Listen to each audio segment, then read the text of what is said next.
സൂപ്പർമാൻ്റെ first and exclusive premier ഇന്നലെയായിരുന്നു. ഈ പറയുന്നത് പോലെ മോസ്റ്റ് ഓഫ് ദ ആൾക്കാരും ഇൻഫ്ലുവൻസേഴ്സും പിന്നെ ഈ സിനിമയുടെ തന്നെ കാസ്റ്റിംഗ് ക്രൂ ഒക്കെ തന്നെയായിരുന്നു. പക്ഷേ സിനിമ കണ്ട എല്ലാവരും ഒരേപോലെ പറയുന്നത് സിനിമ കിടിലമാണെന്നാണ്. പ്രത്യേകിച്ച് എടുത്തു പറയേണ്ടത് ഡേവിഡ് കോൺസ്റ്റന്റിൻ്റെ സൂപ്പർമാൻ ഒരു രക്ഷയില്ല, അടിപൊളിയാണ്. പക്ഷേ അതിലും ഹൈലൈറ്റ് ചെയ്ത് നിൽക്കുന്നത് നിക്കോളാസ് ഹോൾട്ടിൻ്റെ ലെക്സ് ലൂത്തർ എന്ന് പറയുന്ന ആ ഒരു വില്ലനാണ്. ഒരു രക്ഷയില്ലാത്ത വില്ലൻ എന്നാണ്, അതായത് ഹീറോയേക്കാൾ മുകളിൽ നിൽക്കുന്ന വില്ലൻ എന്നാണ് പറയുന്നത്. പിന്നെ സിനിമയ്ക്ക് 2 ക്രെഡിറ്റ് സീൻ ഉണ്ടെന്ന് പറയുന്നുണ്ട്. അപ്പം 2 ക്രെഡിറ്റ് സീന് വേണ്ടി നമ്മൾ വെയിറ്റ് ചെയ്യുക എന്നുള്ളതാണ് സിനിമ വരുന്ന സമയത്ത്.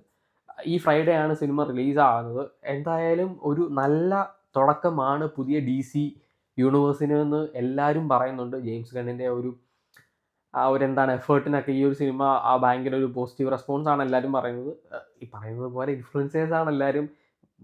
ഒരുപാട് ഫാൻസ് ഒന്നും കണ്ടിട്ടൊന്നുമില്ല. എന്തായാലും വേൾഡ് വൈഡ് 11-ാം തീയതി റിലീസാകും.